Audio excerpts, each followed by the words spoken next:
Esta semana se reactivará el Frente Social para el referéndum contra la Ley de Urgente Consideración, en este caso en defensa de las empresas públicas y contra la reforma de la Seguridad Social como temas de largo aliento y con la rendición de cuentas como primer asunto inmediato. Organizaciones como el PIT-CNT, ONACPU, FUCMAN y la FEU ya acordaron retomar la coordinación y con ese motivo se van a reunir mañana, mientras que la semana que viene van a convocar al resto de los colectivos que integraron el movimiento a favor del Sí Rosado, entre ellas la Intersocial Feminista. En este marco, mañana comienzan movilizaciones y paros por parte de los sindicatos de las empresas públicas que a los temas presupuestales y llenado de vacantes sumaron el inicio de una campaña en rechazo a las privatizaciones que impulsa el presidente Lacalle Pou.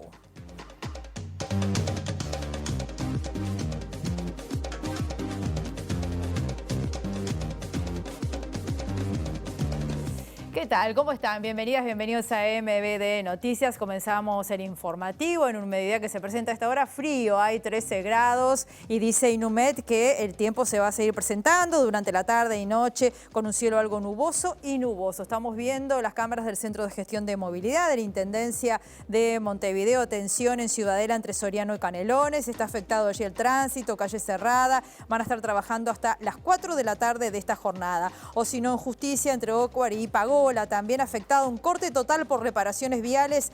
Va a estar terminando esto en la próxima jornada. Y ahora compartimos los principales titulares.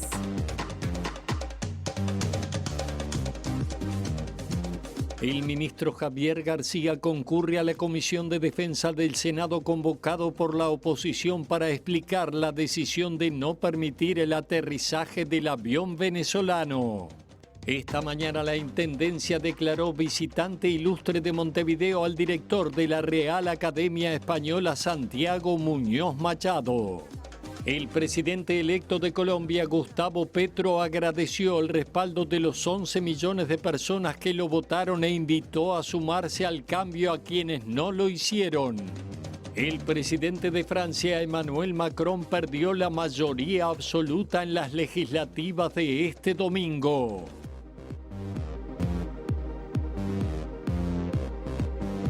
Como lo hacemos habitualmente, vamos a ver en qué están trabajando nuestros periodistas. Es el caso de Luca Veloz. Buen mediodía para ti, Luca. ¿Dónde estás? Contanos. Bienvenido.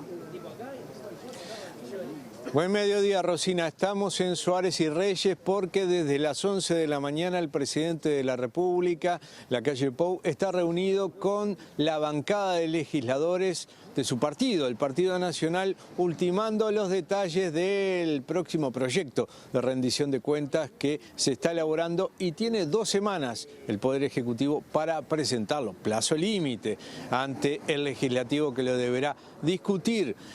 Hay que decir que hace un ratito se confirmó que el presidente Lacalle Pou también llamó en la noche de ayer al presidente electo de Colombia, Gustavo Petro, a quien felicitó y con quien coordinó un próximo encuentro. Lacalle Pou estará viajando a Colombia. No se sabe si en esa instancia se reunirá con Petro, pero sí tienen una agenda pendiente. Gracias, Luca. Volvemos en minutos nada más. Entre tanto, les contamos que, como decíamos en la portada, se va a retomar el funcionamiento de la Intersocial, de este frente contra medidas del gobierno que son consideradas como retrógradas por diversas organizaciones sociales. Estamos hablando del PIT-CNT, ONACPU, FUCMAN y la FEU, que acordaron retomar el trabajo de ese espacio.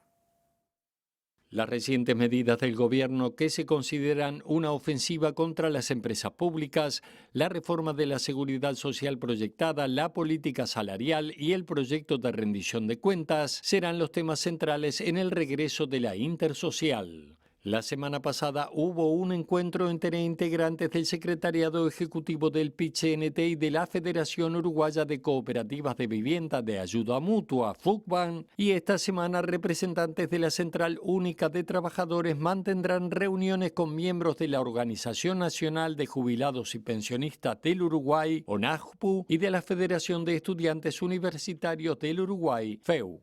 En estos encuentros se analiza cómo será el funcionamiento de la Intersocial en esta nueva etapa, la que será citada para la próxima semana y a la que se prevé invitar a otras organizaciones que ya antes se habían sumado a este colectivo. Organizar la lucha es mantener la esperanza, es el lema de la Intersocial. Además, ya se retomó el trabajo de la Interjuvenil, una mesa permanente de juventudes que incluye al Departamento de Jóvenes del PIT-CNT, de la FEU, IPA secundaria, de algunas organizaciones feministas y de juventudes políticas. Y el miércoles, desde las 10 de la mañana, la Mesa Sindical Coordinadora de Entes va a marchar desde el Ministerio de Industrias hacia la Torre Ejecutiva contra la privatización de los servicios públicos, la seguridad social y el proyecto Neptuno. Los trabajadores reclaman que se cumpla la recuperación salarial que prometió el gobierno y denuncian que el Ejecutivo ha forzado el índice medio de salarios por encima del índice de precios del consumo. Según el gobierno, nos estaría debiendo en estas horas un 0,1% y nosotros nos da una cifra cercana al 5%. Entonces, es un dato objetivo, por algo el gobierno no ha salido a plantear nada en contrario, porque simplemente se queda en el titular de vamos a cumplir con el compromiso, pero eso evidentemente si no se cambia la posición no va a pasar. Los trabajadores denuncian que el gobierno no cumple con la normativa de reposición de vacantes. De cada 3 que se vayan de las empresas públicas va a entrar 1. El gobierno mintió abiertamente cuando salió a decirle a la población que los servicios no iban a correr riesgo porque se iban a ir reponiendo, insistió González. En el correo es uno de los casos donde no se ha cumplido y estamos teniendo localidades, por ejemplo, en el interior del país, donde en un año o 2 podrían cerrar porque ya hay gente con causal jubilatoria y están viéndose resentidos los servicios en empresas como por ejemplo en el correo, que tiene una altísima competencia, la empresa pública que más competencia tiene del sector privado y sin embargo los servicios no están quizás en su mejor nivel, entre otras cosas por la falta de personal. Los trabajadores de las empresas públicas enfrentan un plan de acción con movilizaciones en todos los entes. Este mes se cumplen 25 años de la Ley de Marco Regulatorio del Sistema Eléctrico Nacional. El presidente de AUTE, Gonzalo Castelgrande, afirmó que esa norma representó una privatización de la producción de energía y que hoy en día existe un riesgo de profundización de ese modelo. En diálogo con Ciudad Viva, el presidente de AUTE afirmó que la aprobación del marco regulatorio y los contratos con operadores privados firmados durante los gobiernos del Frente Amplio significaron una privatización de la producción de energía. Según Castelgrande, la propuesta del gobierno de liberar el mercado spot para los grandes consumidores es un riesgo para la empresa estatal. Esta estructura económica de la energía renovable instalada en nuestro país y de la forma que se hizo nos dejó en muy malas condiciones porque ahora este Poder Ejecutivo, este gobierno, que ya sabemos la ideología que tiene porque fue el mismo gobierno que quiso privatizar las empresas públicas y este gobierno, porque también el Partido Colorado fue el que hizo el marco regulatorio para privatizar la UTE, ya sabemos lo que se persigue, que ahora es profundizar el marco regulatorio, poder aplicarlo en su máxima expresión y bueno, y ahora que los propios privados se puedan comprar y vender energía, dejando al conjunto de la gran mayoría de usuarios de la UTE, que somos los usuarios de los hogares, las familias uruguayas, por fuera de este negocio, porque lo que quieren es comprar una energía más barata, los grandes consumidores, y los privados vender una energía más cara. Y el resto de los usuarios terminaríamos pagando el costo de estos negocios.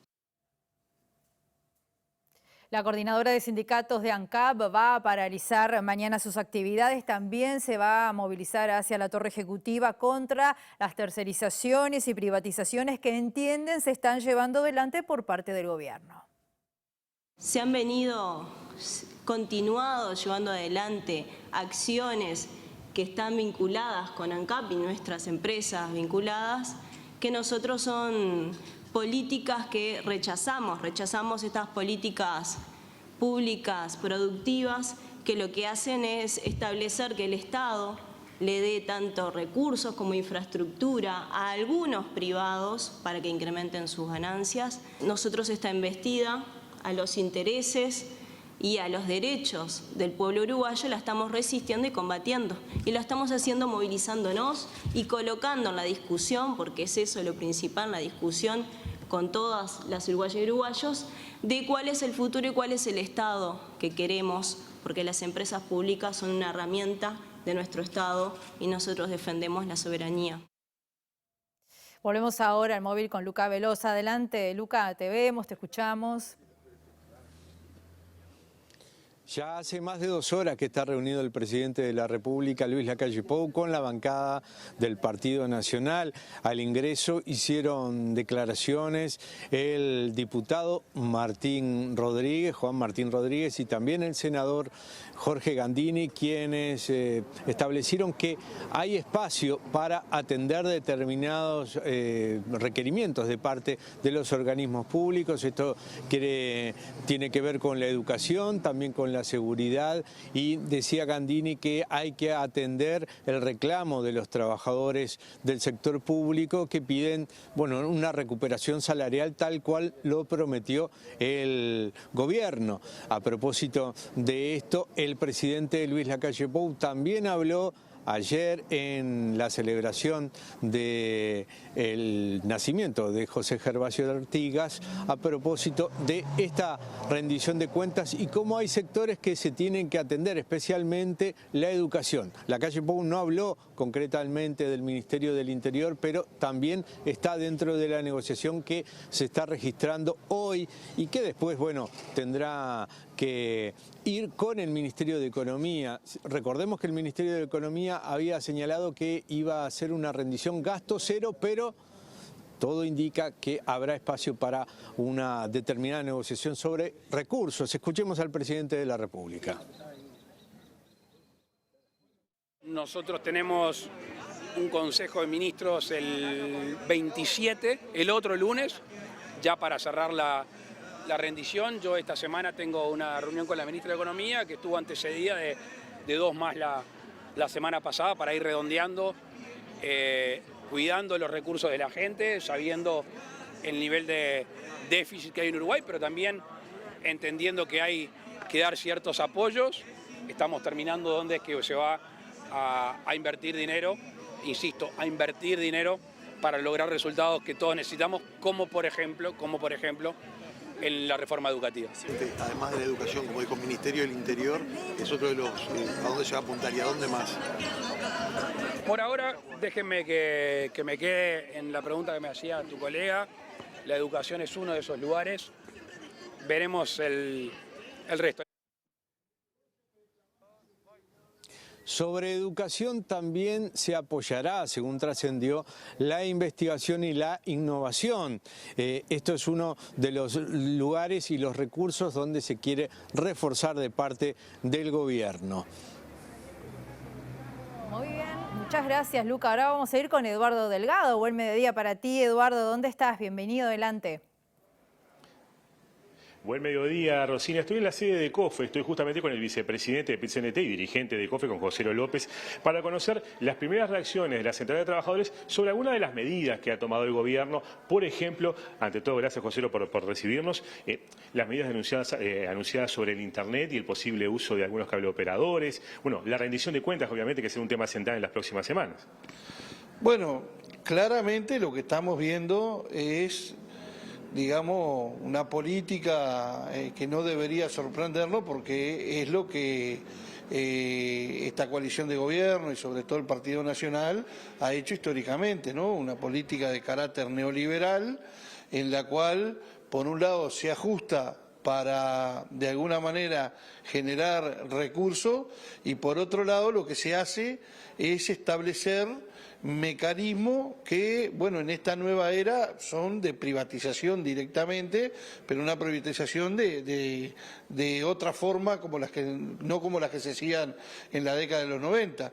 Pero si vemos la situación del puerto, vemos lo que puede pasar con el proyecto Neptuno, con el agua, y vemos lo de las telecomunicaciones, más las cuestiones vinculadas a ANCAP, evidentemente estamos en una situación donde el Poder Ejecutivo bueno, sigue de alguna manera en un lineamiento concreto para lo que ellos llaman los maya oro.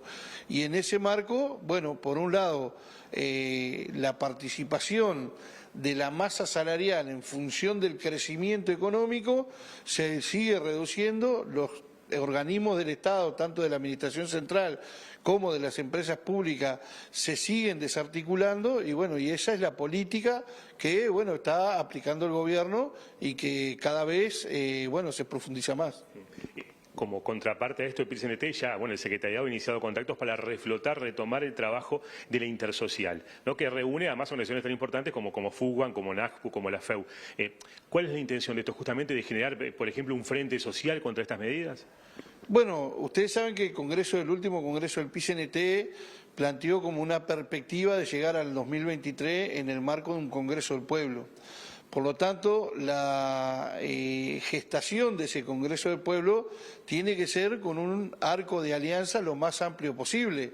No pretendemos de que el movimiento sindical resuelva algo y después se lo plantee al resto de las organizaciones sociales, sino que creemos que tiene que ser una construcción en conjunto para, de alguna manera, que eso genere una respuesta del campo popular hacia estas políticas que justamente nosotros no compartimos y creemos que tienen que tener un cambio radical y precisamos la fuerza organizada del pueblo con el PCNT, por supuesto, como un actor preponderante, pero con todas las organizaciones sociales y políticas que crean que, de alguna manera, este es el camino para poder defender, digamos, todo lo que tiene que ver con la soberanía del país y defender al Estado como protector justamente de los débiles, ¿no?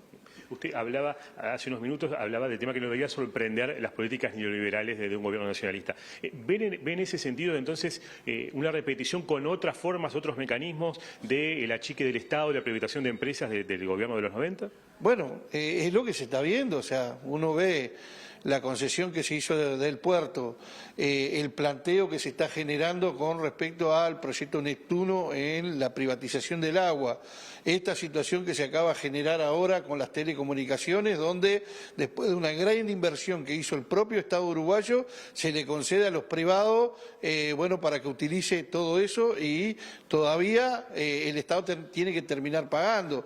Lo que está pasando también en otras empresas públicas, como acá, como la propia UTE. Entonces, realmente hay un lineamiento que es muy parecido a lo que se planteó en la década de los 90, pero con unas nuevas formas que son estas de conceder a privados el manejo de los bienes públicos y eso evidentemente es pérdida de soberanía, ¿no? José López, vicepresidente del PCNT, gracias por estos minutos, muy amable. Un gusto como siempre. Rosina, volvemos contigo allí. Muchas gracias, Eduardo. Entre tanto, les contamos que, convocado por la oposición, el ministro de Defensa Nacional, Javier García, va a comparecer hoy ante la Comisión de Defensa del Senado para dar explicaciones sobre la decisión de no dejar ingresar espacio aéreo uruguayo al avión venezolano-iraní que se encuentra actualmente en Argentina. Los legisladores frente amplistas convocantes Mario Vergara, Sandra Lasso y Alejandro Sánchez pretenden conocer los motivos que llevaron al ministro Javier García a negar el ingreso al espacio aéreo uruguayo al avión venezolano-iraní que permanece retenido en Argentina. En un tuit publicado el sábado, García dijo que ese día solicitó ser recibido a la brevedad posible, comunicándose con el presidente de la comisión, el senador Daniel Cami, ya que hasta ese momento no había sido fijada. Ayer, en declaraciones a la prensa, el presidente de la República, Luis Lacalle Pou, dijo que no es verdad lo que sostiene el gobierno venezolano respecto a que Uruguay puso en riesgo la vida de quienes viajaban en el avión al que no se le permitió aterrizar en Montevideo. Técnicamente, no políticamente, técnicamente no es cierto lo que ahí se plantea, técnicamente. En Argentina, el sábado, el presidente Alberto Fernández dijo que se quiere mostrar algo que no es y que la oposición se está aprovechando de esto. Es un tema que hay que resolverse, pero que la verdad quisieron mostrar algo que no es, que alguna cosa oscura, algún movimiento oscuro del gobierno, el gobierno actuó rápidamente. Y la senadora Sandra Lasso, Frente Amplista, que es además una de las convocantes del ministro Javier García, dijo hoy que no se está cuestionando la decisión, sino que se quiere saber cómo fueron los hechos que llevaron a negar el ingreso del avión al espacio aéreo uruguayo. Nosotros hemos ido recopilando y acá tengo una cronología de cómo han sucedido, digamos, día por día, el recorrido, digamos, de este avión, las notas de prensa que hemos podido ir recopilando y siguiendo, tanto a nivel nacional como internacional, los comunicados que van llegando desde el ámbito privado y desde el ámbito, en este caso, de Cancillería de la República Bolivariana de Venezuela, una declaración de alguna manera que nos preocupa también, ¿no? Nosotros acá no estamos en principio cuestionando decisiones, sino queriendo tener la posibilidad de preguntar, bueno, ¿cómo se dieron los hechos? Porque aquí, a partir de lo que nosotros podemos ver en medios de prensa, tienes dos posibilidades. Una, que estemos frente a una amenaza, si es así, el Parlamento debe saberlo.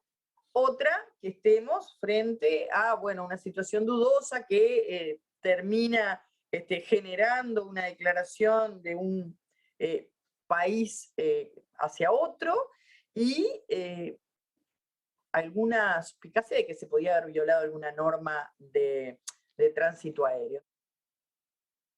Por otra parte, se confirmó que esta semana las autoridades del Ministerio de Salud Pública van a concurrir a la Comisión de Salud de la Cámara de Diputados para hablar del proceso que culminó con el cierre y remate de la infraestructura inmobiliaria de Casa de Galicia. La convocatoria de las autoridades la realizaron legisladores y legisladoras del Frente Amplio. Preocupa además el vínculo del presidente de ACE, el doctor Leonardo Cipriani, con la mutualista Círculo Católico, ya que fue su director técnico antes de asumir el cargo en el organismo público y fue la mutualista que se quedó con los bienes de Casa de Galicia. Vamos a comentarles, entre tanto, que la Intendencia de Montevideo en las últimas horas declaró, más precisamente esta mañana, como visitante ilustre al presidente de la Real Academia Española. Hablamos de Santiago Muñoz Machado. En este marco, el rector de la RAE se refirió a la polémica sobre el lenguaje inclusivo y aseguró que se trata de un debate más político que lingüístico, pero que nadie puede prohibir ni detener los cambios en la lengua. Es una manera más de reivindicar la desigualdad de la mujer, la desigualdad de trato y la discriminación de la mujer, bien presente todavía, desgraciadamente, en nuestras sociedades. Se utiliza el lenguaje para hacer más transparente y más visible ese problema. En esa medida, pues bienvenida sea la reivindicación. Respecto a que eso pueda significar una transformación de la manera de hablar, lo dudamos por el momento. Hará falta mucha más consolidación y mucha más extensión de esas nuevas maneras del lenguaje inclusivo para que se generalicen a toda la sociedad y para que pasen a formar parte de nuestras regulaciones, de nuestras normas. Sé que eso es un tema muy polémico, no sé si en Uruguay, en Argentina lo es, porque ha habido una prohibición. También ha habido una prohibición en Francia, porque consideran las autoridades docentes que es perjudicial para la formación de los chicos. Bueno, eso es su propia política. Realmente lo que no se puede parar por decreto las transformaciones del lenguaje. Ni la Real Academia Española puede prohibir, ni la Asociación de Academias de la Lengua, que yo presido, puede parar la evolución del lenguaje, sino solamente tomar nota, ni las autoridades pueden tampoco imponer las formas de hablar. Ahora hacemos una pausa muy breve, volvemos enseguida.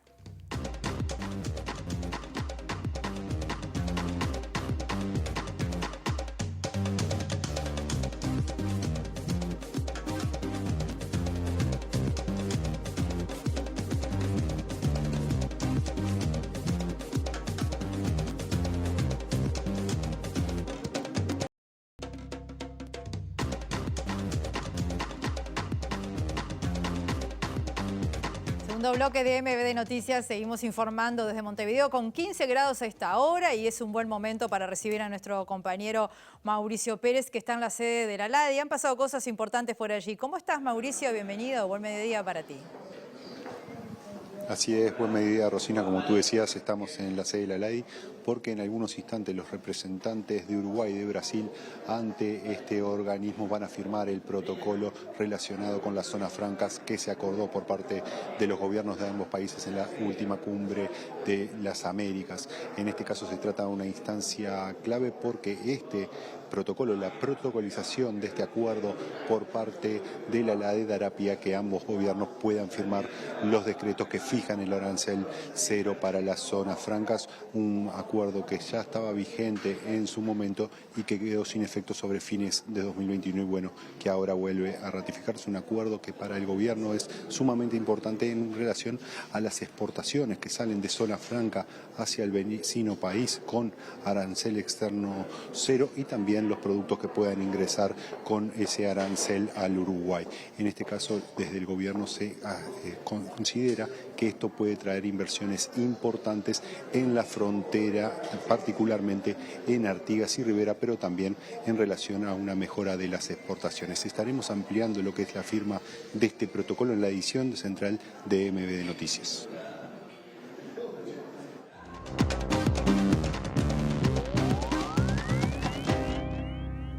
El presidente electo de Colombia, Gustavo Petro, aseguró este domingo en su primer discurso tras ganar las elecciones que cambió ya su país, que es otro, y propuso un gran acuerdo nacional para no profundizar las divisiones. Ante una multitud que lo aclamó en el Movistar Arena de Bogotá, Petro aseguró que lo que viene es un cambio de verdad, un cambio real, comprometido con la vida misma, que no traicionará al electorado que le ha gritado al país y a la historia que a partir de hoy Colombia es otra, sostuvo el ganador de la segunda vuelta con casi el 51% de los votos. El nuevo presidente propuso que los países de América Latina se unan para hablar con Estados Unidos y sentar las bases de una transición energética ante los estragos causados por el cambio climático y abogó por dirigir los pasos en la construcción de una economía descarbonizada y de la vida en toda América. En un discurso de más de 40 minutos, el mandatario electo afirmó que el cambio que propone no es vengativo ni para construir más odios o para profundizar el sectarismo de la sociedad colombiana, sino para darle la bienvenida a la posibilidad de abrir un futuro. Por ello quiere que su gobierno construya a Colombia como una potencia mundial de la vida con paz, justicia social y justicia ambiental, y destacó el gran acuerdo nacional que ya se comenzó a construir entre sus 11 millones de votantes, pero que tiene que ser entre 50 millones, por lo que convocó a quienes no votaron por él. Por su parte, la vicepresidenta electa Francia Márquez, primera afrodescendiente que ocupará el cargo, celebró este domingo que el país tendrá el primer gobierno popular y de los nadies de su historia, un paso importante para la reconciliación de la nación. Márquez sostuvo que este será el gobierno de la gente de las manos callosas, el gobierno de la gente de a pie, y dedicó el triunfo a todos los que dieron la vida por este momento, a los líderes sociales y a la juventud que ha sido asesinada y a las mujeres que han sido violentadas y desaparecidas que, según dijo, desde algún lugar están acompañando este momento histórico para Colombia. Y en Francia, el sector político del presidente Macron logró 245 diputados en la Asamblea Nacional luego del balotaje de ayer, esto por debajo de los 289 que eran necesarios para disponer de una mayoría absoluta. La alianza Juntos del bloque macronista reunió 38,57% de los sufragios, lo que supone perder una decena de puntos porcentuales respecto a la segunda vuelta de las legislativas de 2017 y 105 diputados menos. Por su parte, la coalición de izquierdas NUPES, liderada por Jean-Luc Mélenchon, logró 31,60% de los votos y 131 diputados. Esto significa un avance importante en escaños si se compara con los 63 que tenía en 2017 los 4 partidos que conforman NUPES y que entonces se presentaron por separado. El mayor crecimiento electoral, sin embargo, corresponde a la ultraderechista Agrupación Nacional de Marine Le Pen, que con gracias al 17,30% de votos conseguidos pasó de los 8 diputados logrados en 2017 a los 89 escaños electos ayer. Con esta nueva configuración, Macron estará forzado a buscar aliados, aunque la primera ministra Elisabeth Borne sostuvo que esta nueva Asamblea Nacional constituye un riesgo para el país. De entrada, el que potencialmente podría estar en riesgo es su propio ejecutivo, ya que NUPES adelantó su voluntad de presentar una moción de censura, aunque por sí sola la coalición de izquierda no tendría capacidad para tumbar el gobierno y con los de Le Pen únicamente tampoco lo lograría en una eventual alianza puntual. Nos vamos, los esperamos como siempre a las 19 horas en nuestra edición central. Que pasen muy bien.